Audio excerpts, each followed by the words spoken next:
Do you have a price seller on your team?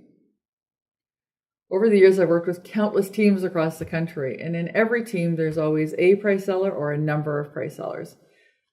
The challenge is, how do we move those price sellers to become value sellers?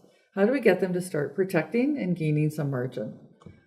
So one of the things I've been saying for years and years and years is that if you can't sell the intangibles, you'll be replaced by the internet. Well, that's actually happening. A Forrester report that was done just a couple of years ago speaks about the death of the B2B salesperson. And the essence of the report is that in the next couple of years, over 1 million jobs will be lost in the US alone in the B2B sales arena. Does that mean that we won't still have B2B salespeople? No, not at all. There'll be opportunities for people who can create value, can differentiate, and can actually help a customer to see something from a different perspective and solve the problem or the opportunity for a customer that they haven't seen before. So what does this mean for the price sellers? Well, clearly they're going to be replaced by the internet. So the challenge is we have to look at how we can help to move those price sellers towards being able to sell those intangibles. So here's a couple of quick tips. First, just to share with you, as an example, one team I worked with had 2 reps. One rep on the east side of a major metropolitan city and another rep on the west side. Same kind of customer profiles. One, because these reps had the opportunity to choose the level of margin they sold at, one rep on the west side sold high volume with reasonably high margin, and he made really good money because his commission was directly attributed to the margin.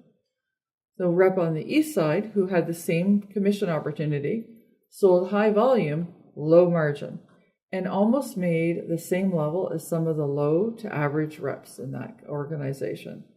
Interesting. And when working with this rep, it was really clear that he had a belief issue that hindered him from the moment he walked in the door.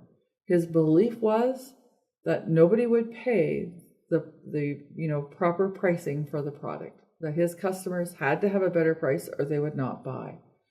So how do you go about breaking that belief system and developing new habits? Here's 3 kind of quick tips that might be helpful. One is you really want to collect every possible customer story where somebody left your organization because they could get a better price somewhere else and came back because they found out there was a difference between price and cost. Those stories are really important for every one of your reps to know and be able to leverage and use in a selling environment. Number 2, it would be great to interview some of your customers who stay with you because they see value in those intangibles that you offer and in the way in which you provide your product and service, so that everybody can share those stories and be aware of them.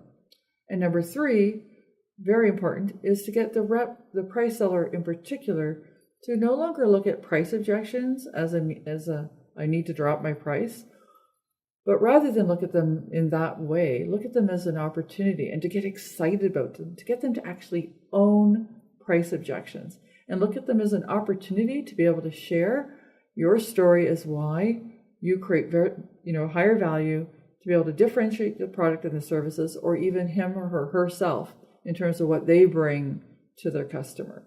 At the end of the day, owning this will make a huge difference. And unfortunately, if you can't get them there, we all know the story. Some will, some won't. Next. Wishing you the best in moving them forward, and happy selling.